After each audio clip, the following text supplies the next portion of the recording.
तो नमस्कार प्यारे विद्यार्थी मित्रों, एक बार फिर स्वागत करता हूँ आपका गोविंदम क्लासेस में। तो हमने फिजिक्स की 11th का कोर्स स्टार्ट किया था, तो उसका हमने चैप्टर 1 फिजिकल वर्ल्ड का पार्ट 1 हमने लास्ट वीडियो में देखा था। तो अभी हम उसी चैप्टर को कंटिन्यू करते हुए पार्ट 2 की ओर बढ़ते हैं। तो चलिए शुरू करते हैं। तो जिस टॉपिक पर हमने कल वीडियो एंड की थी, उसी से आगे आपका जो नेक्स्ट टॉपिक आता है वो है हमारा फिजिक्स, टेक्नोलॉजी एंड सोसाइटी। तो फिजिक्स तो हमने समझ लिया, टेक्नोलॉजी अभी आगे समझ लेंगे, और सोसाइटी क्या है। जैसे रिसर्च करने के लिए अलग अलग सोसाइटीज होती है, अमेरिकन सोसाइटीज होती है, कुछ ऐसी ऑर्गेनाइजेशंस होती है जो रिसर्च करती है फिजिक्स से रिलेटेड और साइंस से रिलेटेड। तो वो सारी सोसाइटीज के अलग अलग नेम है। तो उन सोसाइटीज के अंडर लोग अलग अलग रिसर्च करते हैं। तो वैसे आपकी एक एनसीईआरटी की बुक के अंदर पूरी टेबल दी गई है कि भाई इन लोगों ने रिसर्च की है और इस टॉपिक पर रिसर्च की है। तो वो सारी लिस्ट आप पूरी देख लेना, और उसमें से जो अपने इंडिया के जो मेन फिजिसिस्ट, साइंटिस्ट, मैथमेटिशियंस है, उनकी मैंने लिस्ट निकाली और उनकी मैंने थोड़ी स्टडी की है, तो वो मैं आपको बताने की कोशिश करूंगा। तो उसमें से जो पहला है वो है आपका जेसी बोस, यानी अपने सर जगदीश चंद्र बोस।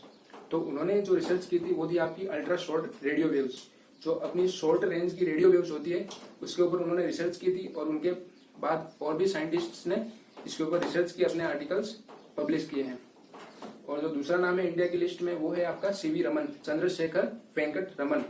इन्होंने क्या किया था, इन्होंने inelastic scattering of light by molecules, इन्होंने क्या थ्योरी दी थी कि जो अपनी लाइट होती है वो इनइलास्टिक होती है, वो किसी मॉलिक्यूल से टकराएगी तो एज ए इनइलास्टिक बॉडी की तरह बिहेव करेगी, और आफ्टर कोलिजन वो अपनी डायरेक्शन भी चेंज करेगी और अपनी एनर्जी भी उस मॉलिक्यूल को ट्रांसफर करेगी। तो इस टॉपिक पर उन्होंने रिसर्च की थी और अपनी जो भी रिसर्च वो पब्लिश की थी उन्होंने। और जो नेक्स्ट नेम है आपका वो है एम एन शाह। ये थे अपने एस्ट्रोफिजिसिस्ट और इनका नाम था मेघनंद शाह। इन्होंने क्या किया था, थर्मल आयोनाइजेशन पर इन्होंने स्टडी की थी। थर्मल आयोनाइजेशन क्या होता है, किसी भी सरफेस के ऊपर के जो सबसे अपर लेयर के मॉलिक्यूल्स होते हैं उनको टेम्परेचर देके उनको आयोनाइज करने की जो थियरी है वो सर एम एन शाह ने दी थी। और इसको हम कॉन्टेक्ट आयोनाइजेशन भी कहते हैं। और इसका यूज हम कहाँ पे करते हैं, सिंपल आयन सोर्स। जब हम किसी केमिकल रिएक्शन में हमें आयंस की जरूरत पड़ती है तो हम इस चीज को वहां अप्लाई करके आयंस गेट कर सकते हैं। तो इसी लिस्ट में, इंडिया की लिस्ट में अगला नाम है एस एन बोस, सत्येंद्र नाथ बोस। इन्होंने क्या किया था, क्वांटम स्टैटिस्टिक्स पे इन्होंने अपनी स्टडी की, अपनी रिसर्च की। ये अपने थे मैथमेटिशियंस, इन्होंने मैथमेटिक्स के अलावा फिजिक्स के अंदर भी इन्होंने काम किया था।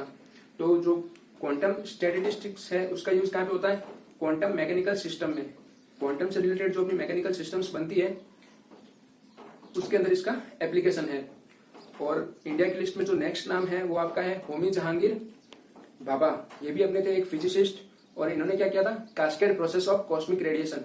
जो कॉस्मिक रेडिएशन होती है उसका कास्केड प्रोसेस कराना। कास्केड मीन्स जैसे हम शावर करते हैं वाटर का, वैसे ही कास्केड करना किस चीज का, अपनी कॉस्मिक रेडिएशंस का। जो कॉस्मिक रेडिएशंस होती है उसको एक झरने की तरह किसी चीज पर बहाना, फ्लो करवाना, और उसके ऊपर से जो हमें आउटकम मिलता है उस चीज की स्टडी करनी, वो किसने की थी, होमी जहांगीर भाभा ने। ये भी थे हमारे फिजिसिस्ट। और इंडिया की लिस्ट में जो नेक्स्ट नेम है वो है आपका एस चंद्रशेखर। इनका फुल नेम था सुब्रमण्यम चंद्रशेखर।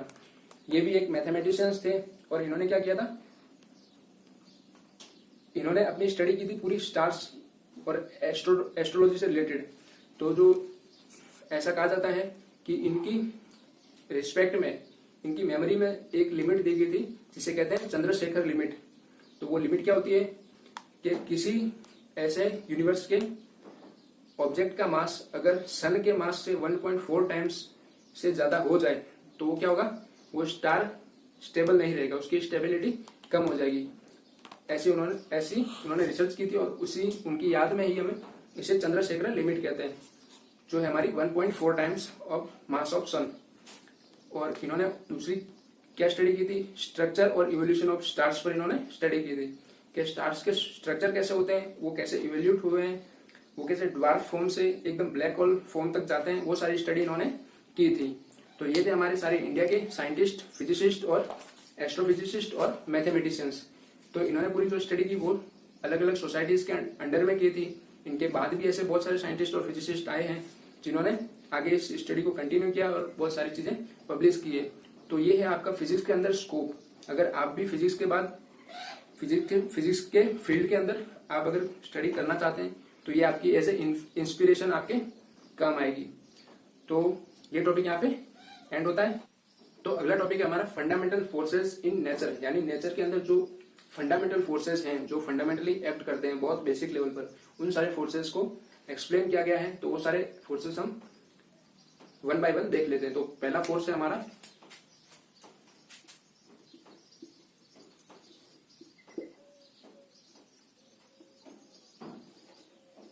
Gravitational force.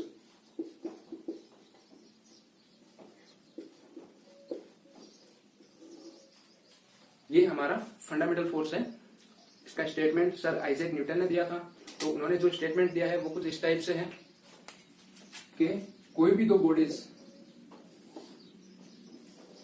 जो एक मास ऑक्यूपाई करती है, फॉर एग्जांपल इसका मास मैं अगर m1 कहता हूं और इसका मास m2 कहता हूं, और वो एक डिस्टेंस से अपार्ट हो, डी डिस्टेंस से एक दूसरे से दूरी पर रखी हुई है, तो जो मेरा ये फंडामेंटल फोर्स है ये क्या कहता है कि अगर कोई दो बॉडीज जिनका मास m1 और m2 है और वो डी डिस्टेंस पर रखे हुए हैं, तो इनके बीच जो फोर्स लगेगा वो बाय नेचर एट्रैक्शन का होगा, और उसकी जो वैल्यू होगी वो होगी हमारी किसके प्रोपोर्शनल होगी? It is directly proportional to multiplication of both of masses m1 into m2, and जो f होगा हमारा वो inversely proportional of square of distance. और इसको मैं सम अब करके मैं क्या लिख सकता हूँ? m1 into m2 divide by d square. जब मैं ये प्रोपोर्शनलिटी साइन हटाऊंगा तो एक मेरा कांस्टेंट आ जाएगा। उस कांस्टेंट की वैल्यू हम जो हमारा ग्रेविटी चैप्टर है सिलेबस में उसके अंदर ही देख लेंगे। तो जब मैं इसको प्रोपोर्शनलिटी साइन को हटाऊंगा तो क्या मुझे मिल जाएगा? g into m1 into m2 upon D square. ये था मेरा ग्रेविटेशनल फोर्स। जो दूसरे नंबर पर मेरा फंडामेंटल फोर्स है वो मेरा इलेक्ट्रोडायनामिक फोर्स।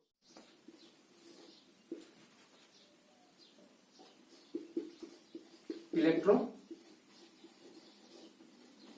Dynamic force. ये फोर्स कब एप्लीकेबल होता है? जब कोई भी हमारी दो बॉडीज जो कोई चार्ज ऑक्यूपाई करती है और वो एक डिस्टेंस से अपार्ट हो। फॉर एग्जांपल ये मेरी पहली बॉडी, ये दूसरी बॉडी। अगर मैं कहता हूं इस पर Q1 चार्ज है और इस पर Q2 चार्ज है और इनके बीच की डिस्टेंस d है, तो इनके बीच एक फोर्स लगेगा, वो बाय नेचर अलग अलग हो सकता है। अगर ये दोनों चार्ज मेरे पॉजिटिव हैं तो रिपल्सन का लगेगा, और अगर ये दोनों ऑपोजिट नेचर के हैं तो एट्रैक्शन का लगेगा। इसको हम पूरा डीपली पढ़ेंगे 12th के फर्स्ट चैप्टर के अंदर। तो अभी के लिए हमें क्या करना है? खाली फॉर्मूला याद रखना है। अब इसमें भी ग्रेविटेशनल फोर्स की तरह क्या होगा? F मेरा डायरेक्टली प्रोपोर्शनल होगा किसके? Multiplication of charge Q1 into Q2, and inversely proportional होगा डिस्टेंस के स्क्वायर के। अब इसको मैं सम अप करके क्या लिख सकता हूँ? F is proportional to Q1 into Q2 divide by d square. अब अगेन मैं यहाँ पे प्रोपोर्शनलिटी साइन हटाऊंगा तो एक कांस्टेंट आ जाएगा K into Q1 into Q2 divide by d square.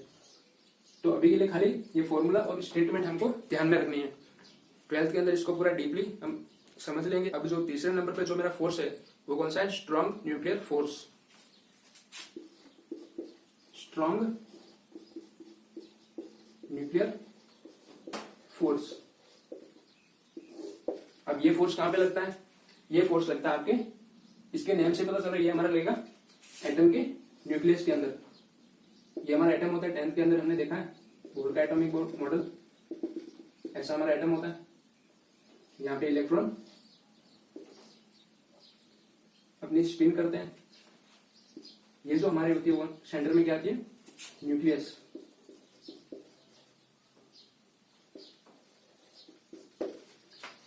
Nucleus के अंदर हमारे क्या क्या होता है? प्रोटॉन और न्यूट्रॉन। ये अपने हिसाब से अलग अलग एटम में अलग अलग नंबर में होते हैं। तो जो मेरा प्रोटॉन और न्यूट्रॉन इन दोनों को बाइंड करके जो चीज रखती है, जो फोर्स इन दोनों चीजों को बाइंड करके रखता है, वो मेरा कौन सा है? Strong nuclear force. अब इसको स्ट्रॉन्ग क्यों बोला गया है? क्योंकि प्रोटॉन मेरा पॉजिटिवली चार्ज होगा और ये वाला प्रोटॉन भी पॉजिटिवली चार्ज होगा। अब अगर मैं इलेक्ट्रोडायनामिक फोर्स को कंसीडर करके बात करूं तो इन दोनों के बीच में कौन सा फोर्स रहेगा? रिपल्सन का। ये एक दूसरे को रिपल्स करेगी। तो अगर ये रिपल्स करना स्टार्ट कर देगी तो क्या होगा? मेरा न्यूक्लियस स्टेबल नहीं रहेगा, और न्यूक्लियस स्टेबल नहीं रहेगा तो एटम स्टेबल नहीं रहेगा, और एटम स्टेबल नहीं रहेगा तो कोई कंपाउंड नहीं बन पाएगा और ये वर्ल्ड एग्जिस्ट नहीं करेगा। तो इन दोनों को बाइंड करके रखने वाला प्रोटॉन और प्रोटॉन और प्रोटॉन और न्यूट्रॉन,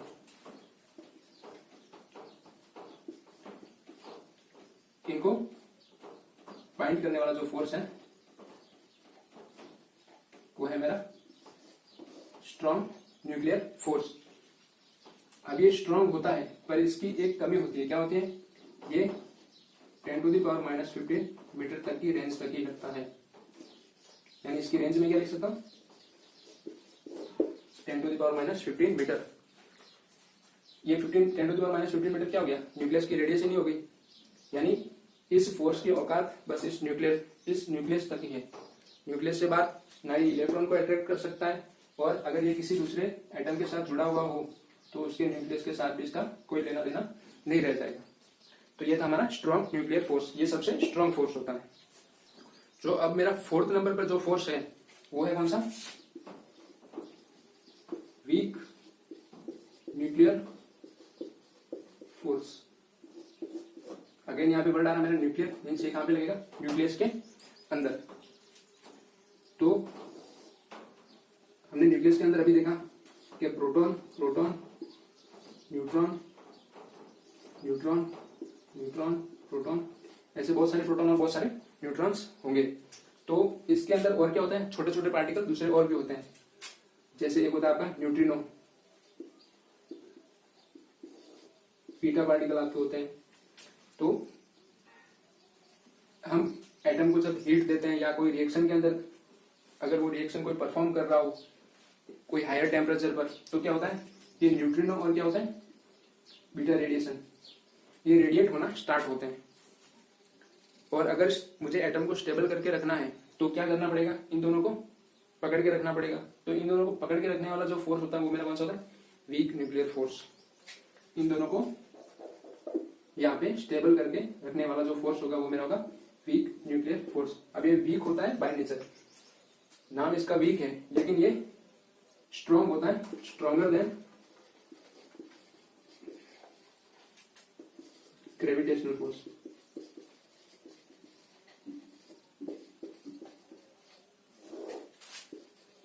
पर ये वीक होता है, वीकर देन कौन सा? इलेक्ट्रोडायनामिक और स्ट्रॉन्ग न्यूक्लियर फोर्स। इन दोनों से ये वीक होता है। और जो भी मैंने बताया था कौन सा? Strong nuclear force. वो strong nuclear force charge free होता है, यानी उसको चार्ज से कुछ लेना देना नहीं होता है। वो खाली 10⁻⁻15 मीटर की रेंज में लगता है और खाली न्यूक्लियस के अंदर ही लगता है, न्यूक्लियस के बाहर वो नहीं लग सकता। ये था हमारा स्ट्रॉन्ग न्यूक्लियर फोर्स। अब एक एनसीईआरटी की बुक में पूरी टेबल दी गई है कि सारे फोर्सेस को कंपेयर किया गया है, और उसमें जो अपना ये स्ट्रॉन्ग न्यूक्लियर फोर्स है उसको 1 मान के बाकी सबका कंपैरिजन किया गया है, सबकी रेंज दी गई है। और हाँ, इसकी रेंज भी क्या होती है? ये होती है 10⁻⁻16 से 10⁻⁻15। ये भी न्यूक्लियस के अंदर ही लगेगा। किसी बुक में 10⁻⁻16 दिया तो किसी में 10⁻⁻15 दिया है, तो मैंने क्या दोनों रेंज ले ली।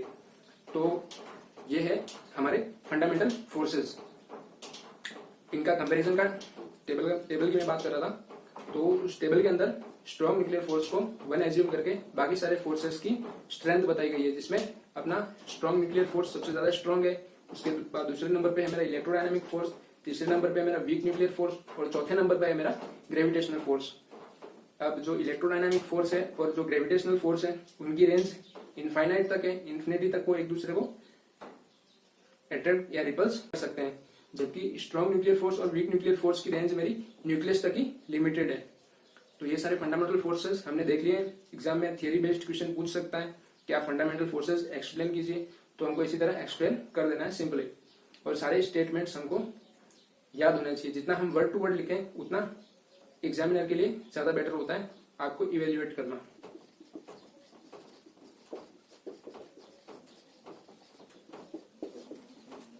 तो इस चैप्टर का हमारा लास्ट टॉपिक है कौन सा, नेचर ऑफ फिजिकल लॉज। अभी तक हमने क्या देखा था, नेचर के अंदर हमारे कौन कौन से फोर्सेस लगते हैं, फंडामेंटल फोर्सेस देखें, और अभी क्या देखेंगे, उन फोर्सेस और लॉज का नेचर, वो बाय नेचर कैसे होते हैं, तो वो सारी चीजें इस टॉपिक के अंदर देखेंगे। तो नेचर ऑफ फिजिकल लॉज में जो हमारा पहला लॉ है वो क्या है, law of conservation of energy. ये मेरा पहला लॉ, ये बहुत ही बेसिक लॉ है। इसके ऊपर फिजिक्स की बहुत सारी प्रॉब्लम्स सॉल्व की जाती है। इवन इफ आपके जो इंजीनियरिंग के एप्लीकेशंस होते हैं उसके अंदर इसका भर भर के यूज होता है। तो ये बहुत ही बेसिक लॉ है और आपको इसका स्टेटमेंट भी याद होना चाहिए। इसका स्टेटमेंट क्या है, इसका स्टेटमेंट क्या होता है, एनर्जी कांट बी क्रिएटेड और कांट बी डिस्ट्रॉयड। तो ऐसा स्टेटमेंट हम बोल सकते हैं कि हम एनर्जी ना बना सकते हैं और ना ही उसको नष्ट कर सकते हैं। हम क्या कर सकते हैं, सिर्फ एक फॉर्म से दूसरी फॉर्म के अंदर उसको ट्रांसफर कर सकते हैं। और ये ट्रांसफर कैसे कैसे हो सकता है, अगर मैं आपको एक एग्जाम्पल से समझाऊं कि अगर मेरे पास पेट्रोल है, फ्यूल है, तो इसके पास कौन सी एनर्जी है, केमिकल एनर्जी। ये ट्रांसफर होकर जाएगी आपकी इंजन के अंदर, तो अब ये हीट के फॉर्म में चल जाएगी और इंजन से आगे ये जाएगी आपके मैकेनिकल पार्ट्स में, तब ये मैकेनिकल के फॉर्मेट में चेंज हो जाएगी। फिर इससे जुड़े होते हैं आपके, इंजन से जुड़ा होता है आपका अल्टरनेटर। तो अगर अल्टरनेटर के पास जाती है तो ये आपका इलेक्ट्रिकल के फॉर्म में चेंज हो जाएगी। जो मेरी टोटल एनर्जी अगर यहाँ पे E1 थी और यहाँ पे अगर E2 होती है, यहाँ पे E3 होती है, यहाँ पे E4 होती है, तो law of conservation of energy मुझे क्या कहेगा, क्या E1 is equal to E2 is equal to E3 is equal to E4। इसमें बहुत सारे एप्लीकेशन क्वेश्चंस हम सॉल्व करेंगे अपने क्लासिकल मैकेनिक्स के अंदर। अब जो दूसरा लॉ है वो हमारा क्या है, law of conservation of charge. जो अभी हमने इलेक्ट्रोडायनामिक फोर्स के अंदर जो चार्ज की बात की थी, उसी चार्ज को कंजर्व करने का जो लॉ है हमारा वो क्या, law of conservation of charge. ये लॉ क्या कहता है, इसका स्टेटमेंट क्या कहते हैं, अगर मैं किसी इलेक्ट्रिकली आइसोलेटेड सिस्टम के अंदर चार्ज डालता हूं Q1, तो मुझे वापस भी Q1 जितना ही मिलेगा। यानी अगर ये मेरी इलेक्ट्रिकली आइसोलेटेड सिस्टम है,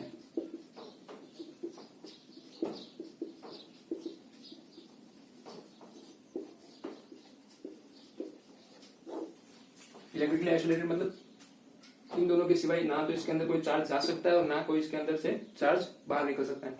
तो ये इलेक्ट्रिकली आइसोलेटेड सिस्टम के अंदर जो मेरी अमाउंट ऑफ चार्ज होती है वो मेरी फिक्स रहेगी। अगर इनिशियली Q1 है तो कुछ टाइम के बाद भी मुझे Q1 ही मिलने वाली है।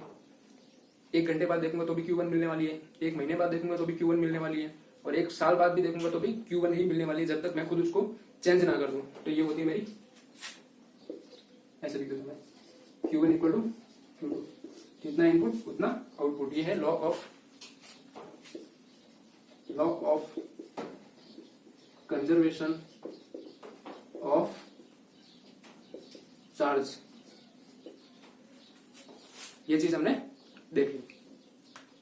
तो जो थर्ड नंबर पे हमारा लॉ है वो कौन सा है, law of conservation of linear momentum. हम लीनियर मोमेंटम की बात करते हैं 1 डायमेंशनल मोशन में और 2 डायमेंशनल मोशन के अंदर। तो जो हमारी कैसे होनी चाहिए, लीनियर मोशन होनी चाहिए। तो उसके अंदर जो हमारा मोमेंटम होता है, मोमेंटम क्या होता है,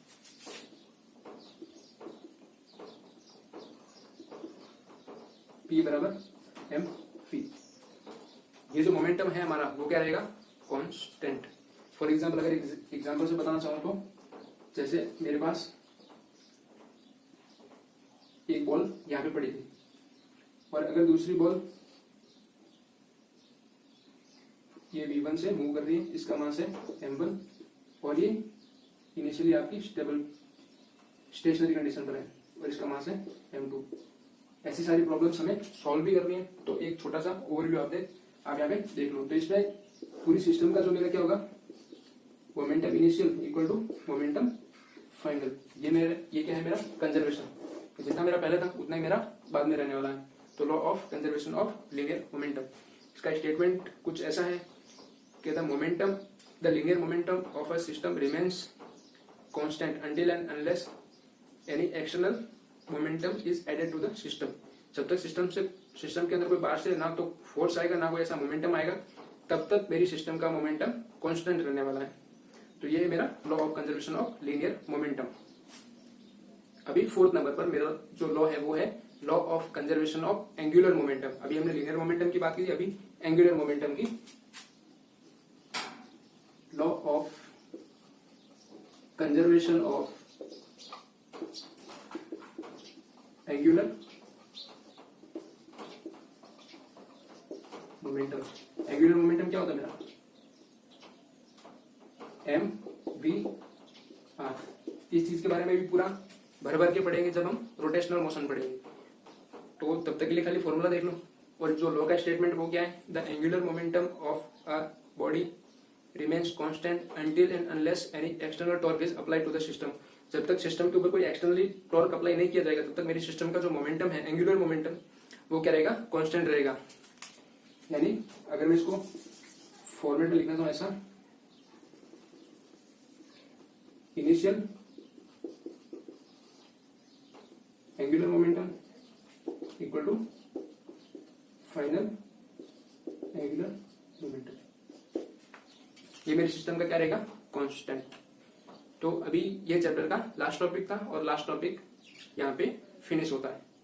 तो फ्रेंड्स अभी दो जो कॉमन चीजें हैं उनके बारे में भी डिस्कस कर लेते हैं। फॉर एग्जांपल ये बेसिक्स नहीं पता होती है स्टूडेंट्स को के साइंस एंड टेक्नोलॉजी, दोनों में फर्क क्या होता है, साइंस क्या है और टेक्नोलॉजी क्या है। साइंस हमने पार्ट 1 में पूरा देखा था कि साइंस होता क्या है, चीजों को अंडरस्टैंड करना, अपने सराउंडिंग में जो भी एक्टिविटी हो रही है उसको ऑब्जर्व करना, उसके ऊपर से लॉ निकालना, वो मेरा क्या है, साइंस। ये हमने पार्ट 1 में अच्छी तरह से समझ लिया है। अब आती है बात टेक्नोलॉजी की। अब टेक्नोलॉजी क्या है, तो साइंस के लॉज का यूज करके मैं कोई ऐसी डिवाइस बनाता हूँ जो मेरे साइंस के लॉज पे वर्क करती हो और मुझे यूजफुल आउटपुट दे, यूजफुल आउटपुट मुझे उससे मिले, वो मेरी क्या हो जाएगी, टेक्नोलॉजी। फॉर एग्जाम्पल समझाना चाहूं मैं तो जैसे थर्मोडायनामिक्स है, थर्मोडायनामिक्स क्या मेरी साइंस है। इसके अंदर थर्मोडायनामिक्स के अंदर हम पूरे लॉज पढ़ते हैं, सारी हम उसकी कैलकुलेशंस देखते हैं, और उसकी टेक्नोलॉजी मुझे क्या मिल गई, स्टीम इंजन। अभी इंजन बोलूं, स्टीम इंजन बोलूं, सारे थर्मोडायनामिक्स के लॉज के ऊपर ही वर्क करते हैं। सारे जितने भी मेरे पेट्रोल इंजन, डीजल इंजन, सारे थर्मोडायनामिक्स के लॉज के ऊपर ही वर्क करते हैं। तो वो मेरी क्या हुई, टेक्नोलॉजी। अब साइंस एंड टेक्नोलॉजी से के ऊपर से दो चीजें और हम समझ सकते हैं। क्या, 12th के बाद बहुत सारे बच्चों को ये कंफ्यूजन होता है कि मैं आगे क्या पढ़ना है। साइंस के लिए है बीएससी और टेक्नोलॉजी के लिए है बीटेक।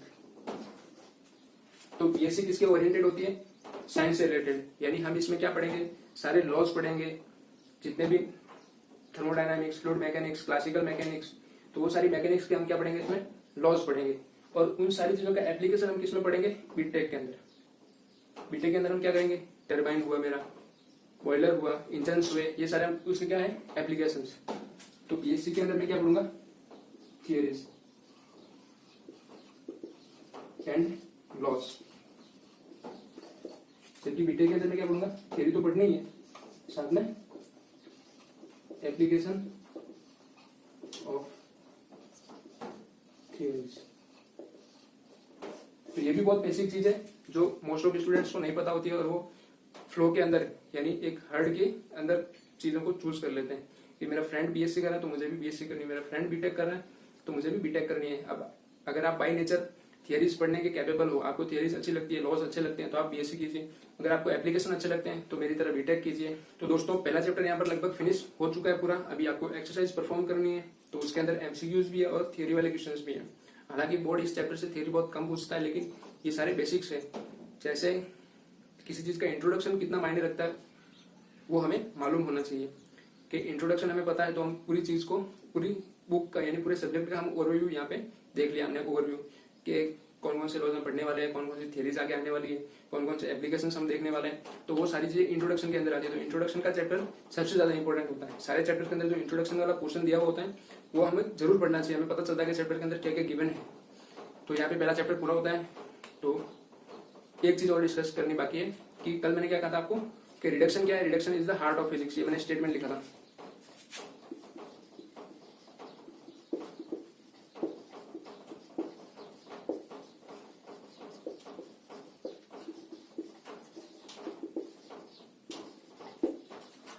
इस स्टेटमेंट के ऊपर मैंने आपको एक बात बोली थी कि रिडक्शन एक राजा का दिल है, और मैंने आपसे कहा भी था कि मैं अगले वीडियो में आपको जरूर बताऊंगा कि राजा का दिल कैसे है। तो जो साइंस है मेरी, ये दो चीजों से चलती है। किससे? फिजिक्स और मैथ्स। हालांकि इसके और भी सारे बहुत पोर्शन है, केमिस्ट्री है, बायो है, तो ये सारे पोर्शंस एग्जिस्ट करते हैं। लेकिन फिजिक्स को क्या बोला जाता है? King of the science. NCERT ने पूरा स्टेटमेंट ये दिया है।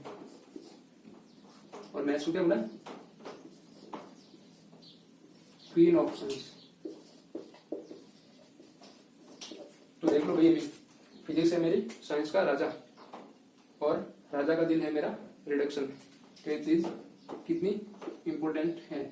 हालांकि अगर आप इंट्रोडक्शन का चैप्टर स्किप करते हैं तो आपको बहुत सारी फंडामेंटल चीजें आपकी मिस हो जाएगी। तो इंट्रोडक्शन वाला चैप्टर हमको स्किप नहीं करना है, और ये फंडामेंटल्स हमारी क्लियर होती है तो मोस्ट ऑफ कॉम्पिटिटिव एग्जाम में हम कॉन्फिडेंटली फाइट कर सकते हैं। हालांकि इससे इतने बेसिक लेवल पे क्वेश्चंस नहीं पूछे जाते हैं, लेकिन इंट्रोडक्शन इंपॉर्टेंट है।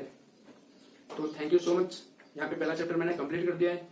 पार्ट 1 भी है, पार्ट 2 भी है। अगर पार्ट 1 और पार्ट 2 से रिलेटेड कोई क्वेरी है तो डिस्क्रिप्शन के अंदर सारे जो हमसे कनेक्ट होने के सोर्सेस है वो सारे हमने मेंशन किए हैं। आप किसी भी मीडियम के थ्रू हमें इन्फॉर्म कीजिए कि भाई हमें इस चीज़ की रिक्वायरमेंट है, हमें ये वाले टॉपिक्स पढ़ने हैं, और अगर इस सीरीज को कंटिन्यू करना है तो भी आप बोल सकते हैं। आपको अगर मेरी टीचिंग अच्छी लग रही है तो मुझे अप्रिशिएट कीजिए, इस वीडियो को शेयर करके, लाइक करके, कमेंट करके। तो मैं 11th का 12th का फिजिक्स का पूरा पोर्शन कवर करने की जी जान से कोशिश करूंगा। तो thank you so much. Stay tuned. जय हिंद।